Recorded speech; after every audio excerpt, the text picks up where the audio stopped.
Hello दोस्तों, आज मैं आप सबके लिए लेकर आई हूँ 2021 में रिलीज हुई एक कोरियन मूवी जिसका नाम है अ ईयर इन मेडली, जो कि feel good romantic comedy movie है। हाँ, अगर आप मुझसे पूछे कि इस कहानी में ऐसी क्या खास बात है तो मैं आपको बता दूं कि ये कहानी लव स्टोरीज का पिटारा है।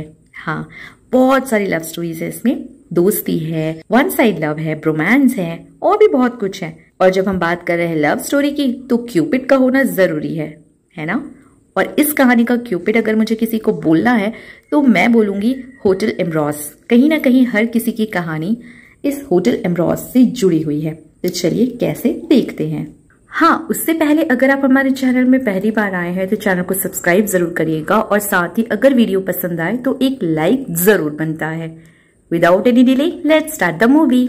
कहानी की शुरुआत में एक रेडियो स्टेशन दिखाया जाता है जहां पर ऑन एयर हो रही प्रोग्राम में जो बात कर रहा है इस बंदे का नाम है मिस्टर अरमान, जो कि एक सिंगर है, सॉन्ग राइटर है और इसके साथ ही रेडियो डीजे भी। अगला कैरेक्टर है रेडियो प्रोड्यूसर मिस्टर श्याम का, जो खुद भी वहां रेडियो स्टेशन पर मौजूद है। और फिर आता है अगला कैरेक्टर अरमान के मैनेजर और फ्रेंड मिस्टर महेश का, जो आज बहुत ही ज्यादा खुश लग रहा है। उसका रीजन ये है कि ईयर एंड की जो म्यूजिक चार्ट्स है वहां हर जगह सिर्फ अरमान ही टॉप कर रहा है। क्रिसमस आने ही वाला है और क्रिसमस का गाना गा रहा अरमान के गाने को हर कोई वहां एंजॉय कर रहा है। यहाँ से सीन कट होता है और हमें दिखाया जाता है बहुत ही ग्रैंड तरीके से सजा धजा होटल एम्ब्रोस, जिसे मैंने क्यूपिड बताया था। और यहाँ हमें दिखाया जाता है इस होटल की मैनेजर मिस मैथिली को। और फिर ग्रैंड एंट्री होती है इस होटल के सीईओ मिस्टर अजित कुमार की। यहाँ से सीन कट होता है और हमें दिखाया जाता है मेड्स की जो मैनेजर है वो उन्हें इंस्ट्रक्शन दे रही होती है कि ये वेकेशन का टाइम है और काफी रश होने वाला है और इसकी वजह से हम सबको अपना काम बहुत ही अच्छे तरीके से निभाना है। और इन्हीं मेड्स के बीच हम अगले एक इम्पॉर्टेंट कैरेक्टर को देखते हैं जिसका नाम है शालिनी। इसके बाद दिखाया जाता है विक्रम को, जो कि काफी सालों से सिविल एग्जाम ट्राई कर रहा है लेकिन वो पास हो ही नहीं रहा। अभी भी उसका रिजल्ट आया है और वो फेल हो गया है। इस बात की खबर वो अपनी गर्लफ्रेंड को देता है, वो भी उसकी अच्छे से बजाती है और बजाने के बाद ब्रेकअप कर जाती है। अपनी फूटी किस्मत को लेकर जब वहां के बॉक्सेस पे अपना सर मारने लगता है वो, तो सारे बॉक्सेस उसके ऊपर गिर जाते हैं। और ये जो काम उसका पार्ट टाइम था, इस काम से भी वो हाथ धो बैठता है।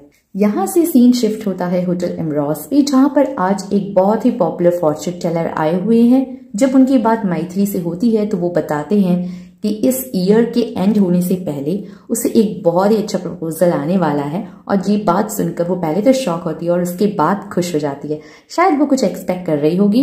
अगले सीन में हमें सीईओ के रूम को दिखाया जाता है जहां पर शालिनी बहुत ही अच्छे तरीके से क्लीन करके उसे सेट कर रही होती है। इस रूम में जो भी है, नंबर से लेकर अंदर रखा हुआ सामान तक, सब कुछ इवन नंबर्स में ही होता है। और इसका रीजन ये है कि जो सीईओ हैं उन्हें ऑड नंबर से कुछ ट्रॉमा है, जिसकी वजह से उन्हें सब कुछ इवन नंबर्स में अपनी जिंदगी में चाहिए होता है। अगले कुछ ही मिनटों में सीईओ रूम के अंदर आता है और वहां सारा सामान पैर में जोड़ी में पाकर काफी खुश हो जाता है। लेकिन ये क्या, किसी की आवाज आती है उसे और वो जब वो पलट कर देखता है तो वहां शालिनी को पाता है, जो कि अपनी धुन में बड़ी मजे से गाना गाते हुए, डांस करते हुए रूम को क्लीन कर रही होती है। यूजुअली जो हम देखते हैं सीईओ सारे बहुत ही रूड होते हैं, लेकिन ये वाला सीईओ बहुत ही ज्यादा स्वीट है। और जैसे ही डांस कर रही शालिनी पलटती है तो वहां पर सीईओ को पाकर एकदम चौंक जाती है और फिर उनसे माफी मांगती है और वहां से झट से निकल जाती है। ये सारा कुछ देखकर सीईओ भी मुस्कुराने लगता है। यहाँ से सीन शिफ्ट होता है और मैनेजर मैथिली के पास एक स्टाफ आकर बोलती है कि वो बंदा फिर से आ गया।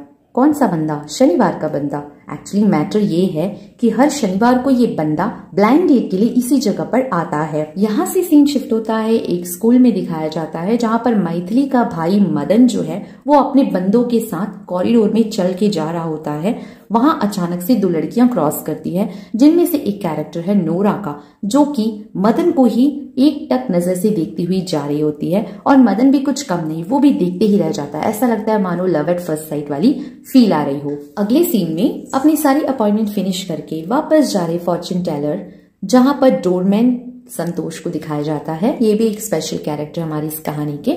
जब फॉर्चून टेलर कार में जा रहे होते तो वो साइड मिरर से देखते हैं, वहां पर डोरमैन के साथ एक और कोई बंदी उन्हें नजर आती है, बट एक्चुअल में वहां कोई है नहीं, उनको मिरर में दिखता है। और वो मुस्कुराने लगते हैं। इसका क्या रीजन है, ये क्या सीन है, आपको बाद में पता चलेगा। आप प्लीज इस सीन को बस याद कर लेना। तो हम कहानी के अंदर बिल्कुल जाने वाले हैं। जाने से पहले एक छोटा सा रिकॉल कर लेते हैं ताकि हमें कैरेक्टर्स को लेकर कोई कंफ्यूजन ना हो। तो सबसे पहला कैरेक्टर हमें अरमान का, जो कि एक सिंगर है, उसका मैनेजर महेश और फिर रेडियो प्रोड्यूसर मिस्टर श्याम, और दूसरी तरफ होटल एम्ब्रॉस की CEO mister Ajay, made Shalini, manager Maithili और मैथिली का भाई मदन जो कि हाई स्कूल में है, और डोरमैन संतोष और इसके साथ ही विक्रम। कहानी के अंदर चलते हैं। उस शाम शालिनी अपना काम खत्म करके अपना ड्रेस चेंज कर रही होती है। उस टाइम पे वो पाती है कि उसके गले का नेकलेस जो है वो कहीं मिस हो गया है। अब वो हर जगह ढूंढने लगती है लेकिन उसे कहीं मिलता ही नहीं। अब बाकी रह गया है तो सिर्फ एक ही जगह, सीईओ का रूम। बहुत ही हिचकिचाहट के साथ वो वहां जाती है। जैसे ही मिस्टर अजीत दरवाजा खोलते हैं तो वो उनसे माफी मांगते हुए कहती है कि उसका नेकलेस कहीं मिस हो गया है, शायद वो अंदर हो सकता है। तो वो क्या कहता है, बड़े प्यार से कहता है कि आप अंदर आकर चेक कर लो। लेकिन एक मेड वो इतने बड़े सीईओ को ऐसे डिस्टर्ब करे, उसे सही नहीं लगता, इसीलिए वो अगेन माफी मांगकर वहां से चली जाती है। अगले ही सीन में हमें महेश और अरमान को दिखाया जाता है। शो खत्म होते ही वो बेसमेंट में अपनी कार पे चढ़ने के लिए जाते हैं, जहां पर और भी बहुत सारे फैंस होते हैं। अंदर तो वो किसी तरह चले जाते हैं लेकिन कार स्टार्ट होने का नाम ही नहीं लेता। और इस बीच फैंस जो है वो चिल्लाने लगते हैं कि मैनेजर को बदलो, ये ठीक नहीं है, एजेंसी को बदलो, ब्ला ब्ला बोलकर बहुत ज्यादा चिल्लाने लगते हैं। महेश को काफी दुख होता है और इंसल्टिंग भी फील होता है, लेकिन अरमान कुछ खास रिएक्ट करता नहीं है। बट किसी तरह बड़ी ही मुश्किल से कार स्टार्ट हो जाता है, वो वहां से निकल जाते हैं। अगले दिन होटल एम्ब्रॉस में एक न्यू एंट्री होती है। हे संतोष, ये तुम ही हो ना? और जैसे ये आवाज आती है तो डोरमैन संतोष पलटकर देखते हैं। वहां पर वो मीनाक्षी को पाते हैं। मीनाक्षी, क्या ये तुम हो? और फिर वो दोनों ही मुस्कुराने लगते हैं। वहीं दूसरी तरफ हमें शालिनी को दिखाया जाता है जो कि सीईओ के रूम में अपना नेकलेस ढूंढ रही होती है लेकिन उसे कहीं नहीं मिलता। टेबल पे रखा हुआ एक एनवेलप देखती है जिसपे लिखा होता है, क्या तुम ढूंढ रही हो वो ये तो नहीं? और फिर जब वो ओपन करके देखती है तो हाँ, ये उसका नेकलेस ही होता है। वो भी खुशी से पहन लेती है और पहनने के बाद एक थैंक यू नोट लिखकर वहां से चली जाती है। अगले ही सीन में हमें मैथिली को दिखाया जाता है जो अपना काम खत्म करके उस शाम पब में अपने दोस्तों से मिलने के लिए जाती है, जहां पर मिस्टर श्याम जो कि रेडियो प्रोड्यूसर है वो भी होता है। जी हाँ, करीब करीब 15 सालों से ये सारे लोग बहुत ही अच्छे दोस्त हैं, लेकिन इसके साथ ही मैथिली श्याम को एक तरफा प्यार भी करती है, लेकिन इजहार उसने अब तक किया नहीं है। आज अचानक से यूं ही बात करते हुए श्याम उससे कहता है कि उसे कुछ जरूरी बात करनी है, वो भी अकेले में। ये बात सुनकर वो बहुत ज्यादा खुश हो जाती है और कहीं ना कहीं उसे लगता है कि फॉर्चून टेलर की जो बात है वो सच होने वाली है। लेकिन जो हम एक्सपेक्ट करते हैं उसका ऑपोजिट ही तो होता है। यहाँ पर श्याम बताता है कि वो पूजा नाम की एक लड़की से 31 दिसंबर को होटल एम्ब्रॉस में शादी करने वाला है। इस बात को सुनते ही पहले तो उसे करंट जैसे शॉक लगती है, बाद में वो अपने आप को संभालते हुए कहती है कि यार तू मुझे कितना लेट से क्यों बता रहा है, पहले क्यों नहीं बताया, मेरे ही होटल में करके वो ऐसे ही बात को घुमाने लगती है। अगली सुबह शालिनी अपनी माँ से मिलने के लिए जाती है, जहां पर वो बताती है कि उसका नेकलेस किस तरह से घूम गया था और बाद में उसके बॉस ने उसे लौटा दिया। जैसे ही माँ इस कहानी को सुनती है तो वो कहती है कि बेटा बचकर रहो, अगर उन्होंने तुम्हारा नेकलेस नहीं चुराया है तो कहीं वो तुम्हारा दिल न चुरा ले, क्योंकि तुम बहुत ही ज्यादा खूबसूरत हो और ये दुनिया बहुत ही ज्यादा जालिम है। जैसे ये बात सुनती है तो उसकी आंखें भर आती है, क्योंकि उसकी माँ को डिमेंशिया है। उन्हें ये भी याद नहीं कि जो शालिनी है वो उनकी अपनी बेटी है। वहीं दूसरी तरफ हमें मिस्टर अजीत को दिखाया जाता है, जहां उसके अंकल उसे बता रहे होते हैं कि अभी प्रॉफिट अच्छा आ रहा है, बिजनेस अच्छा चल रहा है, यही सही टाइम है कि इस होटल के बिजनेस को हम किसी बड़ी कंपनी के साथ मर्ज कर दे, बेच दें, जिससे हमें अच्छी प्रॉफिट होगी। ये डिस्कशन क्यों हो रहा है? क्योंकि यहाँ पर अजीत बोलता है कि वो मानता था कि उसके पिता उससे कभी भी प्यार ही नहीं करते थे और उसके पापा के जाने के बाद कोई और नहीं है और इसी वजह से वो इस बिजनेस को संभाल रहा है। तो यहाँ पर अंकल बताते कि नहीं बेटा, तुमने जो फर्स्ट टाइम ड्राइंग बनाकर अपने पिता को दी थी उन्होंने अब भी अपने लॉकर में बिल्कुल सेफ्टी से संभाल कर रखा है, अगर तुम्हें यकीन नहीं है तो जाकर चेक कर लो। यहाँ से अजीत जाकर लॉकर खोलने की कोशिश जरूर करता है, लेकिन उससे हो नहीं पाता क्योंकि वहां पर और नंबर डालना होता है और फिर वो गिव अप कर देता है। सीन शिफ्ट होती है विक्रम की ओर, जहाँ दिखाया जाता है कि विक्रम काफी डिप्रेशन में है कि उसकी लाइफ पूरी बर्बाद हो गई। अब वो करे तो क्या करे? उसे लगता है कि मरना आसान ऑप्शन है और इसी वजह से वो मेडिकल शॉप में जाकर दवाइयां लेने की कोशिश करता है। अगले ही पल बाहर बड़बड़ाते हुए आता ये कहते हुए कि उसे लगा था जीना मुश्किल है लेकिन मरना तो उससे भी ज्यादा मुश्किल है। और फिर वहां से अपनी टॉयलेट सीट पर बैठे इंस्टाग्राम में एक्स की पिक्चर्स देखकर बड़बड़ाने लगता है कि ये लड़की कितनी खुश है और मैं यहाँ गटर में सड़ रहा हूँ। अगर मुझे मरना भी है तो मैं एक लग्जरियस होटल में जाकर मरूंगा, कम से कम मेरी मौत तो अच्छी खासी होगी। और फिर अपने ओनर को कॉल करके डिपॉजिट में अगर कुछ पैसे बचे तो मुझे दे दीजिए, मैं घर खाली कर रहा हूँ बोलकर खाली करके वो होटल एमरोस में पहुंच जाता है और वहां की जो सबसे ऊंची फ्लोर होती है वहां पर रूम लेता है ताकि वहां से वो कूद कर अपनी जान दे दे और एक ही बार में अपना दम तोड़ दे। जैसे ही वो रूम के अंदर जाता है तो देखकर काफी खुश हो जाता है, शायद भूल जाता है कि वो यहाँ किस मकसद से आया था। वहां पर रखी फोन के हर बटन्स को प्रेस करता है। अचानक से वहां पे वेकअप कॉल सर्विस की एक लड़की जो है वो बात करने लग जाती है, पूछने लगती है कि कल सुबह आपको कितने बजे उठाना है। वो भी चौंक जाता है पहले तो, फिर बोलता है कि मुझे 9:30 को उठा दीजिएगा। और फिर उस रात विक्रम एक सुसाइड नोट भी लिखता है जिसमें उसकी जो रिजेक्शंस है, फेलियर्स है, इस बारे में लिखता है जिसकी वजह से वो सुसाइड करना चाहता है। लेकिन उस सुसाइड नोट में उसको ना मजा नहीं आता तो उस पेपर को फाड़ देता है और फाड़ के वहीं पे फेंक देता है, दूसरा ट्राई करता है। इस बीच उसे बहुत ज्यादा टायर्डनेस फील होती है तो उसे लगता है कि चलो सो जाते हैं। जैसे ही वो बेड पे गिरता है अगले ही पल सो जाता है। और वहीं दूसरी तरफ ट्रैफिक में फंसा अजीत सामने ब्रिज में डांस करती जा रही शालिनी को देख निहार रहा होता है। अगली सुबह विक्रम समय से पहले ही उठ जाता है और करेक्टली 9:30 को वेकअप कॉल गर्ल का कॉल आता है। हाँ मैं उठ गया हूँ। अरे वाह सर आप उठ गए? हाँ, ऐसा बोलकर वो एक ब्रेन टीजर टाइप का एक क्वेश्चन पूछती है और इसका आंसर अगली सुबह देने का वादा करके कट कर देती है। सीन शिफ्ट होती है, आज शनिवार है तो शनिवार को जो ब्लाइंड डेट वाला बंदा है वो आया हुआ है करके मैथिली चेक करने के बाद वॉशरूम जाती है।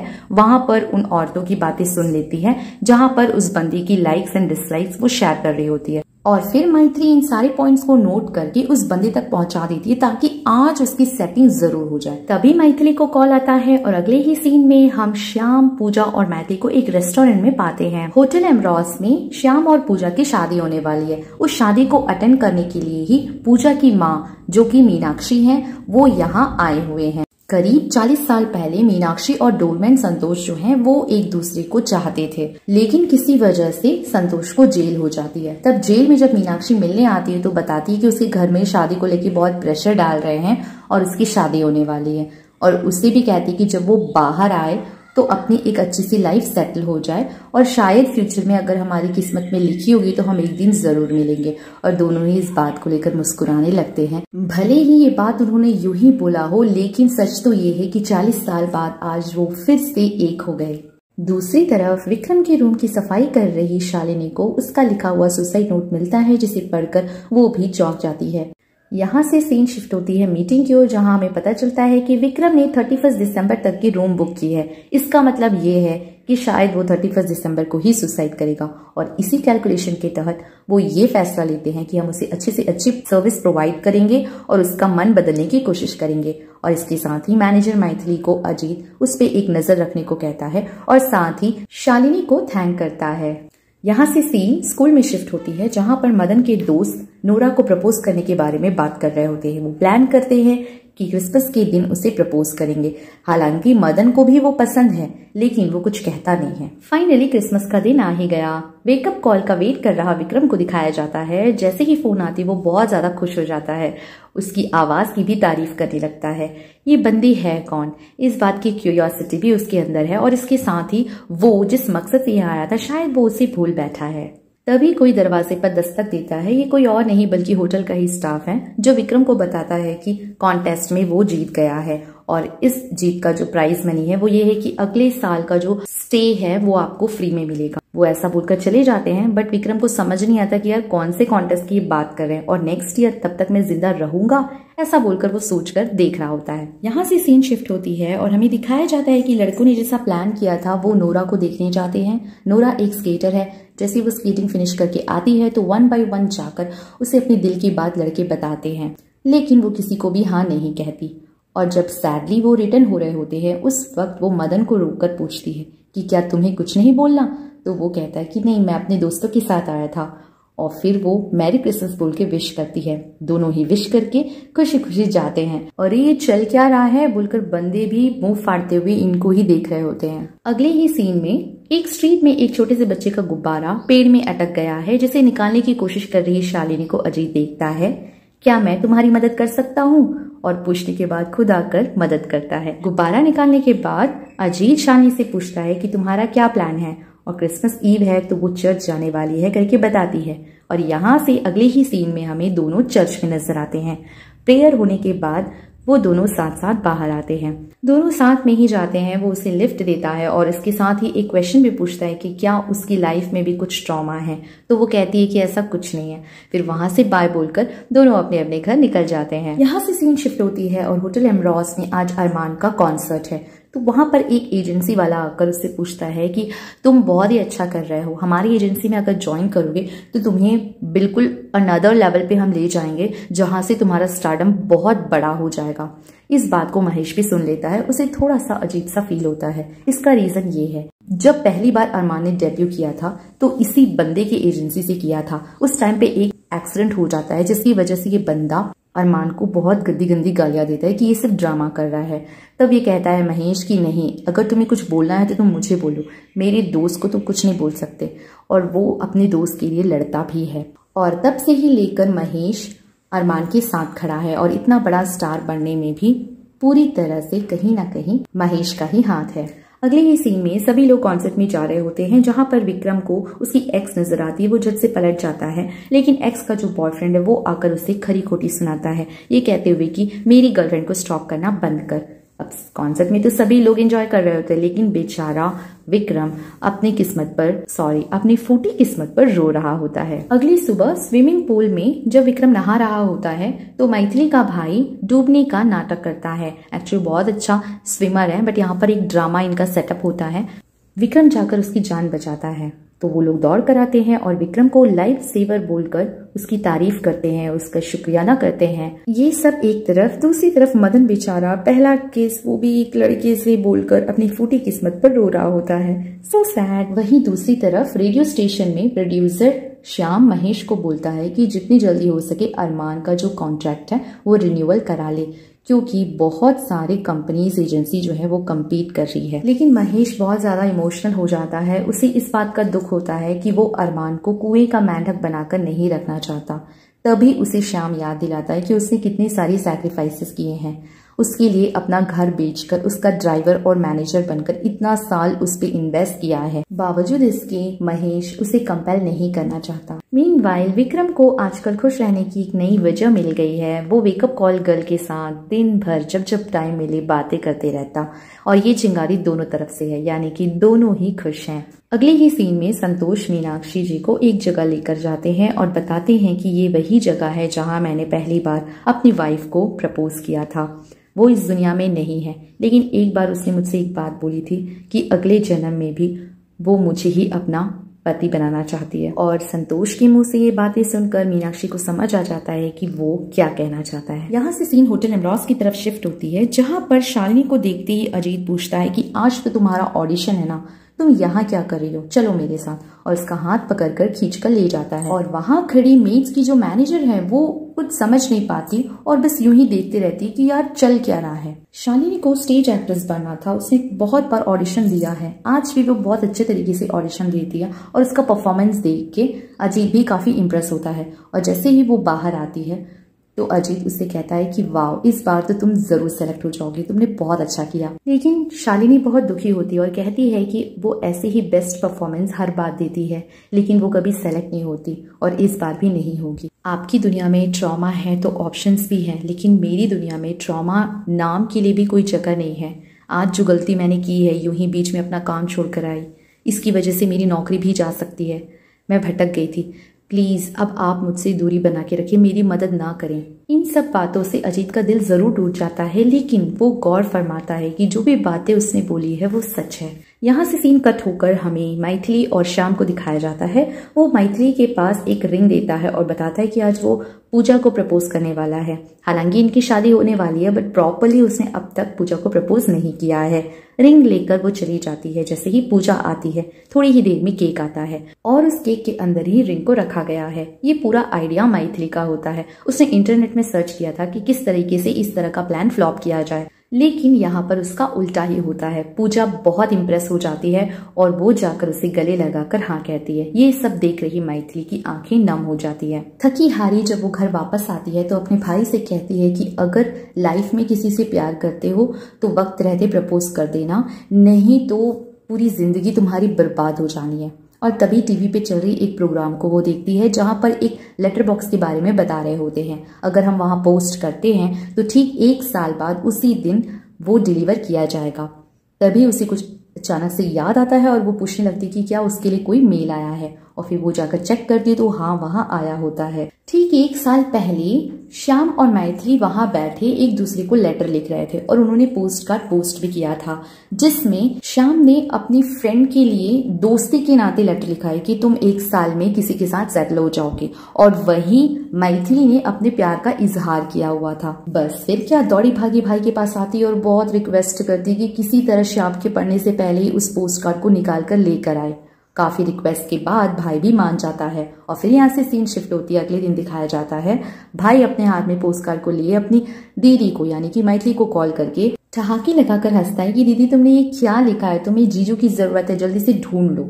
वो बेचारी अकेले वहां बैठ जाती है। कुछ देर बैठने के बाद फिर वो वहां से जाती है, तब उसका सैंडल फंस जाता है। बड़ी मुश्किल से वो निकालने की कोशिश करती है, तब वहां अचानक से वो ब्लाइंड डेट वाला बंदा जो सैटरडे को आता है वहां टपक जाता है। पता नहीं कहाँ से आया, पर वो आ जाता है और आकर पूछता है कि क्या मैं तुम्हारी मदद कर सकता हूँ, और फिर मदद करके वहां से चला जाता है। अगले ही सीन में अजीत मेड मैनेजर से शालिनी के बारे में पूछते हैं कि आजकल वो उनका रूम क्लीन करने क्यों नहीं आ रही। तो वो बताते हैं कि आप दोनों को लेकर काफी रूमर्स चल रहे हैं, जिसकी वजह से उसका जो डिपार्टमेंट है वो हमने बदल दिया है। और वहीं दूसरी तरफ कंपनी का एक बंदा भी उसे बोलता है कि लोग तुम्हारे बारे में बहुत गलत गलत बातें कर रहे हैं, तुम्हें इमोरल बुला रहे हैं, तो थोड़ा अच्छे से बिहेव करो। यहाँ से सीन स्कूल में शिफ्ट होती है, जहाँ पर मदन के दोस्त आकर उससे कहते हैं कि अब वक्त आ गया है कि तुम अपने दिल की बात नोरा तक पहुंचाओ। हमें पता है कि तुम्हारे दिल में कुछ कुछ होता है, लेकिन वो इस बात को मानने से इनकार करता है।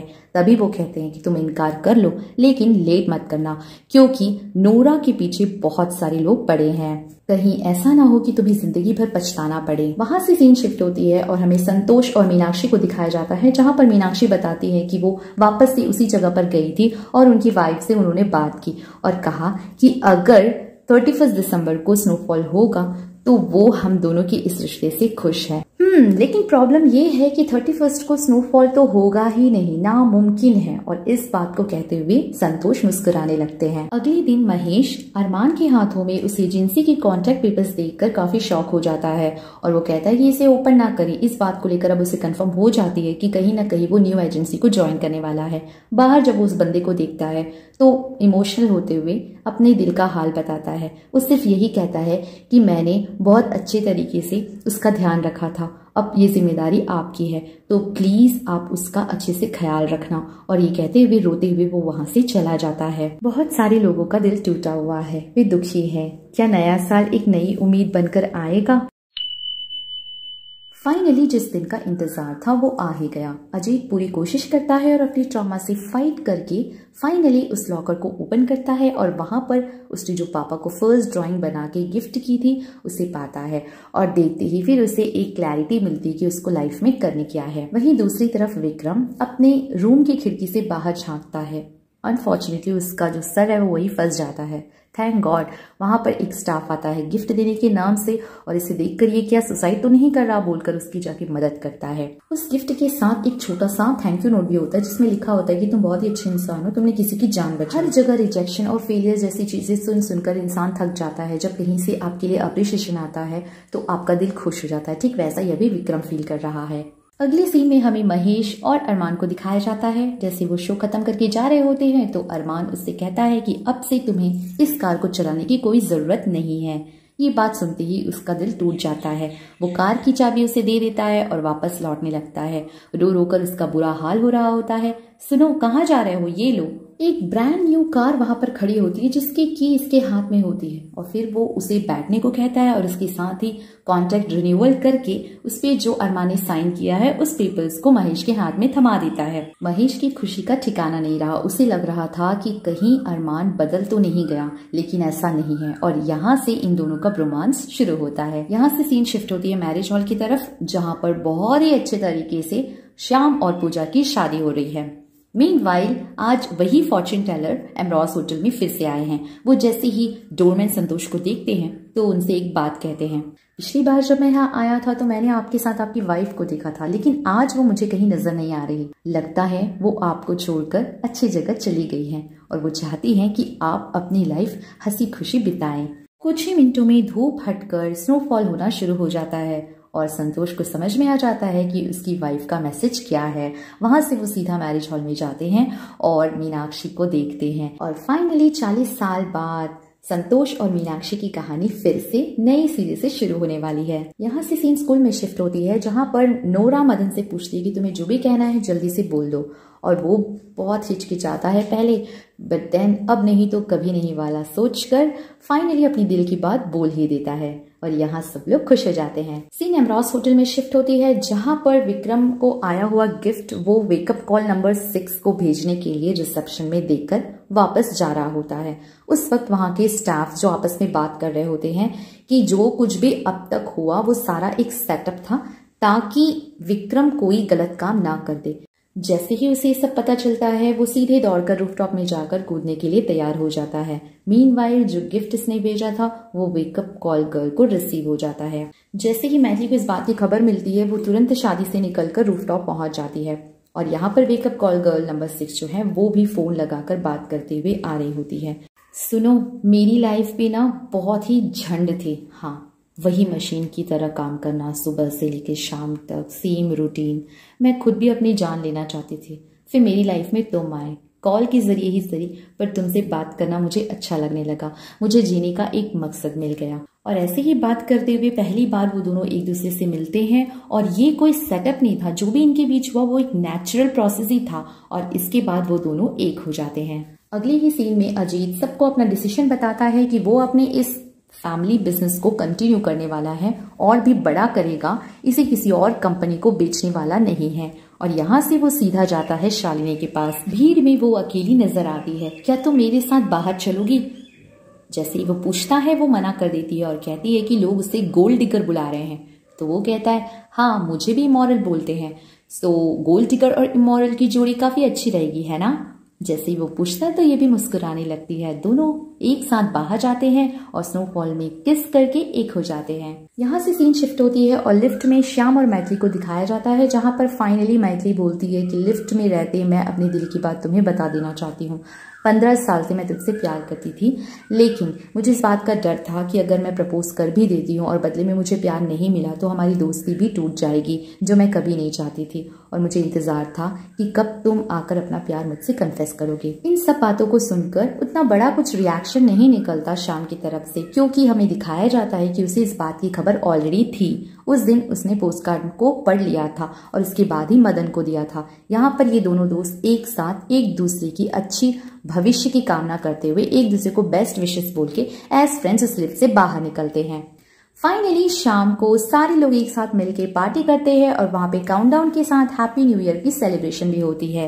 सारे लोग कपल कपल होते हैं, लेकिन वहां से मैथिली अलग आती है, मतलब वो बाहर निकलती है और वहां पर जो ब्लाइंड डेट का बंदा है उससे वहां खड़ा पाती है। वो बंदा कहता है, हेलो, मेरा नाम अशोक है और मैं ब्लाइंड डेट के नाम से यहाँ जरूर आता था, लेकिन तुम्हें देखने के लिए तुमसे बहुत प्यार करता हूँ, लेकिन कभी हिम्मत ही नहीं हुई, पर आज मैं कहकर ही रहूंगा।